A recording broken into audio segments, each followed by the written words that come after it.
আসসালামু আলাইকুম বন্ধুরা, আমি আসছি কামালপুর স্থল বন্দরে। আপনারা দেখতে পাচ্ছেন স্থল বন্দরটা অনেক সুন্দর। দেখেন কি সুন্দর, অনেকগুলো শ্রমিক ওই ইন্ডিয়ার পাথর এসে বাংলাদেশে অবস্থিত হয়েছে। এইগুলো পাথর ভেঙে আমাদের রাস্তার কাছে সব করাই। এইগুলো দেখেন সুন্দর, খুব সুন্দর পাথরগুলো ভাঙা হচ্ছে। আর সাথে অনেকগুলো ডিপের ঘর, এবং পাথরের ঘর। কামালপুর স্থল বন্দরটা এত সুন্দর একটি বন্দর। আবার আমার সামনের দিকে যত এগিয়ে যাবেন তত ইন্ডিয়ার সামনে দেখতে পাবেন। এটা হলো বন্দরের জায়গা। এটা বড় একটি বন্দর হয়েছে এই কামালপুর বন্দরে। ওই পার থেকে বাংলাদেশের পাথরগুলো এসে আমাদের কামালপুর এসে পৌঁছেছে, বাংলাদেশে পৌঁছে।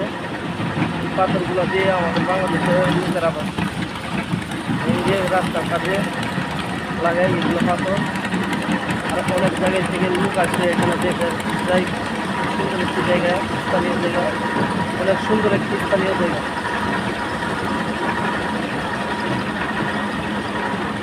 জায়গাটা দেখে অনেক সুন্দর লাগছে, অনেক সুন্দর একটি জায়গা। অনেকগুলো শ্রমিক পাথর ভাঙতেছে, অনেকগুলো শ্রমিক দেখুন পাথর ভাঙতেছে। এগুলো হলো ইন্ডিয়া থেকে পাথর, এইগুলো পাথর ইন্ডিয়া থেকে আসছে বাংলাদেশে। অনেক শ্রমিক পাথর ভাঙতেছে, এই সকল পাথরগুলো ভেঙে এখানে রাখছে।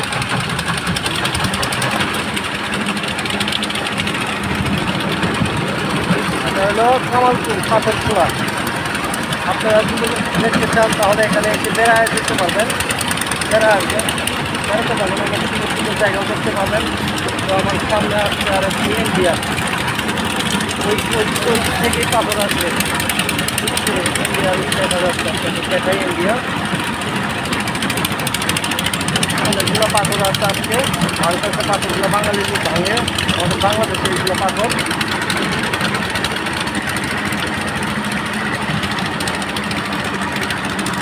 হলো বাংলাদেশের স্থলবন্দর, এখানে পাথর এসে ভাঙতেছে, যে সাইডে পাথরগুলো ভাঙতেছে। দ্বিতীয় পারে দেখা যাচ্ছে ইন্ডিয়া। দেখুন অনেকগুলো পাথর এখানে আসছে।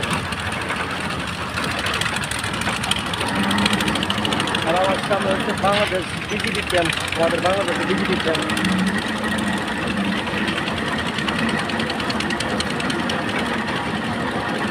তাহলে আমাদের বাংলাদেশ বিজিবি ক্যাম্প, এখানে আমাদের বাংলাদেশে বিজিবি থাকে। ওই পাড়া হলো ভারত, ওই দিক থেকে পাথর আছে এখানে।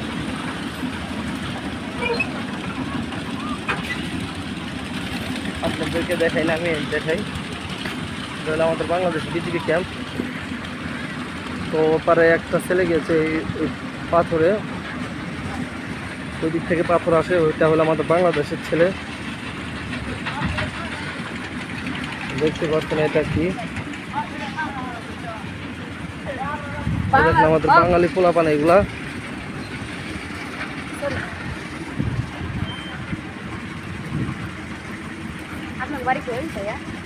বক্সবন্ধু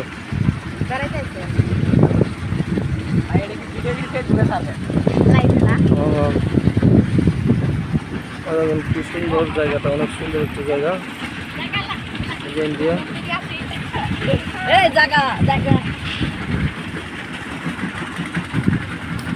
এগুলো আমাদের বাংলাদেশের পোলাপান ইন্ডিয়ার ভিতরে ঢুকছে। ধন্যবাদ সবাইকে।